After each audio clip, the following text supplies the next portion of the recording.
नमस्कार दर्शकों माता वैष्णो देवी की यात्रा के लिए हर साल 10 लाख से ज्यादा श्रद्धालु जाते हैं।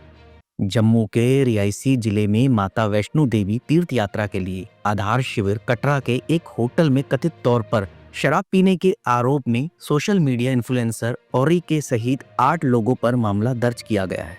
ऐसे में अगर आप भी वैष्णो देवी की यात्रा पर जा रहे हैं तो आपको इस पवित्र स्थल पर जाने के दौरान कुछ सख्त नियमों के बारे में पता होना चाहिए। जम्मू कश्मीर पुलिस ने यात्रा से संबंधित कुछ नियम बनाए हैं जो कटरा से पवित्र गुफा तक 12 किलोमीटर की यात्रा और आसपास के इलाकों पर लागू होते हैं। और वह नियम क्या हैं, आप बड़े ध्यान से सुनिए क्योंकि आपके लिए ये जानना बहुत ज़रूरी है। ये नियम अगर आपने पालन नहीं किए तो पुलिस आप पर कार्रवाई कर सकती है।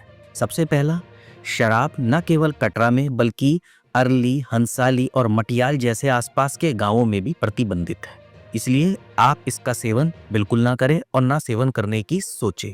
इसके अलावा मांस, मछली, अंडे ये सभी भी कटरा में प्रतिबंधित हैं, इसका भी सेवन आप ना करें, सेवन करने से बचें।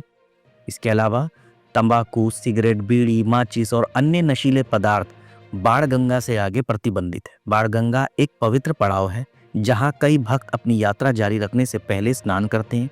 यहाँ से भवन में वैष्णो देवी मंदिर तक की यात्रा लगभग 12 से 13 किलोमीटर है। इसके अलावा लाइटर, कैंची, खिलौना, कुल्हाड़ी, चाकू, मवेशी के डंडे, लोहदंड, हथौड़े, ड्रिल और रेजर, प्रकार व ब्लेड जैसी वस्तुएं बाणगंगा से आगे प्रतिबंधित है।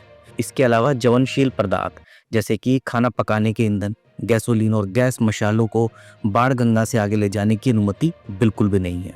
इसके अलावा निष्क्रिय करने वाले रसायन और अन्य खतरनाक पदार्थों पर भी प्रतिबंध है। इसके अलावा वीडियो कैमरा, कैमकॉर्डर मार्ग में प्रतिबंधित है। बाणगंगा से आगे फिल्मांकन की अनुमति बिल्कुल भी नहीं है। इसके अलावा नारियल भवन में तलाशी स्थल से आगे ले जाने की अनुमति नहीं है। टोकन के बदले अपने नारियल मुख्य प्रतीक्षा कक्ष में जमा कर दे। इसके अलावा संपत्ति को नुकसान पहुंचाना जैसे कि पोस्टर चिपकाना, दीवारों पर लिखना या संपत्ति को किसी भी प्रकार का नुकसान पहुंचाना दंडनीय अपराध है, जिसके लिए आपको जुर्माना या कारावास भी हो सकता है। गुफा के अंदर नारे लगाने की अनुमति बिल्कुल नहीं है। कन्या पूजन सख्त वर्जित है। इसके अलावा कोई टिप नहीं, किसी भी कर्मचारी या व्यक्ति को टिप, दक्षिणा या कोई अन्य उपहार देने की अनुमति भी बिल्कुल नहीं, ये भी प्रतिबंधित है। इसके अलावा आधिकारिक यात्रा पर्ची प्राप्त करें। इसे केवल कटरा बस स्टैंड पर पर्यटक स्वागत केंद्र में यात्रा पंजीकरण काउंटर से प्राप्त करें। वैध पर्ची के बिना बाणगंगा चेक पोस्ट को पार करने की अनुमति बिल्कुल नहीं है। इसके अलावा उचित रसीदें सुनिश्चित करें। श्री माता वैष्णो देवी श्राइन बोर्ड और निजी विक्रेताओं को किए गए सभी भुगतानों के लिए आधिकारिक रसीदें प्राप्त करें। भुगतान करने से पहले हमेशा आधिकारिक दर सूची की जांच करें। केवल SMVSB द्वारा प्रदान किए गए दान बॉक्स का उपयोग करें। कटरा, अर्धकुंवारी, सांझी छत और भवन में अधिकृत काउंटरों पर दान आयकर अधिनियम के तहत कर मुक्त है। हमेशा एक औपचारिक रसीद प्राप्त करें। इसके अलावा साथी तीर्थ यात्रियों का सम्मान करें। जोरदार या अनुचित पोशाक, आपत्तिजनक भाषा या असभ्य इशारों से बचें। निर्धारित रास्तों पर चले, सीढ़ियों के बजाय पक्के रास्तों पर चलें। चेतावनी चिन्हों वाले क्षेत्रों में, भूस्खलन प्रवण क्षेत्रों के पास आराम ना करें या कठिन हिस्सों में दूसरों से आगे निकलने का प्रयास ना करें। इसके अलावा कीमती सामान सुरक्षित रखें। अत्यधिक नकदी, गहने या कीमती सामान ले जाने से बचें। अपने सामान को अजनबियों को ना सौंपें। अतिरिक्त सामान को क्लॉक रूम में जमा करें क्योंकि पवित्र गुफा के अंदर केवल नकदी और विशेष प्रसाद ले जाने की अनुमति है। इसके अलावा दर्शन प्रक्रिया का पालन करें। गेट नंबर 1 पर दर्शन के लिए आगे बढ़ने से पहले अपने समूह की संख्या की घोषणा होने की प्रतीक्षा करें। भीड़ ना लगाएं या कतार से बाहर निकलने का प्रयास ना करें।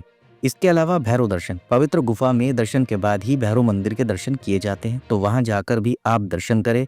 वहां पर भी किसी प्रकार की किसी भी अन्य भक्त को असुविधा ना पहुंचाए। तो दर्शकों, ये थे कुछ सख्त नियम जो मैंने आपको बता दिए। अगर आप भी वैष्णो देवी यात्रा पर जाने वाले हैं तो इन नियमों का पालन करें और इन नियमों के बारे में जानकारी लेते हुए ही जाएं।